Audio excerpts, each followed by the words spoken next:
C'est un moment d'unité, c'est un moment de rassemblement, c'est un moment d'émotion, c'est un moment de partage, voilà, c'est tout ça à la fois. La Saint-Vincent, c'est une belle histoire. C'est un assemblage. Ça démontre l'unité champenoise. J'ai des frissons quand je parle de ça, parce que c'est toute une histoire, tout un passé. Tous les champenois se rassemblent derrière leur bannière et derrière le mot unique qu'est le mot Champagne.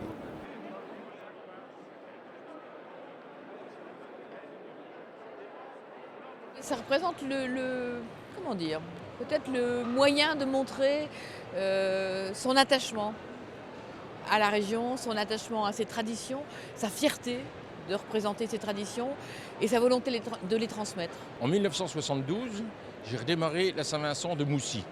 Donc j'ai promis à mon père que j'aurais redémarré la Saint-Vincent. Donc j'ai redémarré la Saint-Vincent à Moussy. Et puis après, pour moi, c'est la fête des vignerons, c'est la convivialité, c'est tout ce qu'on peut désirer après avoir travaillé toute une année. Je dois féliciter les derniers présidents de l'archiconfrérie qui ont fait énormément pour redonner de la surface. C'était un peu plus intime avant. Et tout ce qui nous ancre à notre histoire, l'histoire réelle de la Saint-Vincent, l'histoire réelle des villages,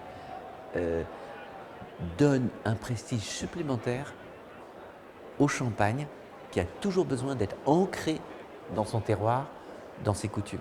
N'oublions pas de grâce d'où nous venons, sachons retourner un petit peu sur nos pas, se poser de temps en temps, faire des moments d'écoute, des moments de partage et des moments de respect. Le monde a besoin de racines, d'authenticité et toutes ces valeurs-là, on les retrouve dans l'archiconfrérie et dans la Saint-Vincent, qui est une tradition ancestrale. Et donc à partir de là, je pense que ça va très bien, même vis-à-vis de notre consommateur, que de l'avenir de la Champagne.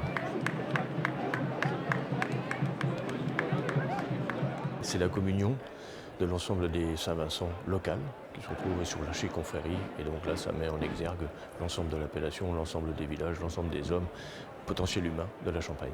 Ce qui m'enchante dans la Saint-Vincent, c'est cet enracinement dans chaque village qu'on voit à cette occasion 3 ou 4 générations rassemblées, assemblées, derrière le bâton. Ce bâton qui va donc à la fois identifier un village, donc enraciné, et à la fois célébrer ensemble. Cette archiconfrérie, elle célèbre ensemble.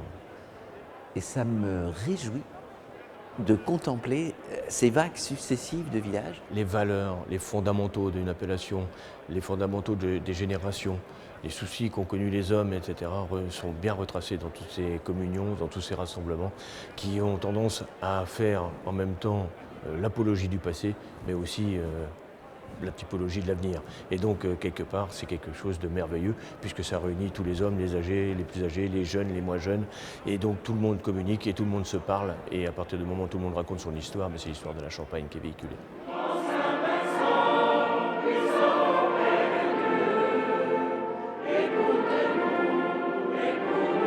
Ce Saint-Vincent, il nous permet de sublimer, il nous permet de dépasser ce qui sont des frontières que nous aurions. Et en fait, dès qu'on se trouve à vivre la Saint-Vincent, c'est un énorme partage. On admire ce que font les autres. Les maisons défilent, mais elles sont aussi présentes dans chacun des villages. C'est nos parents, nos grands-parents qui ont travaillé, qui ont souffert, qui ont pleuré, qui ont fait la révolte. Et aujourd'hui, si on ne fait plus la révolte, on sait s'asseoir, on sait s'écouter, mais il ne faut pas avoir la mémoire courte. Et je dis, nous devons rester toujours éveillés. Et pour rester éveillés, tout simplement, il faut échanger. Et quand on échange en écoutant les gens, vous apprenez et vous respectez.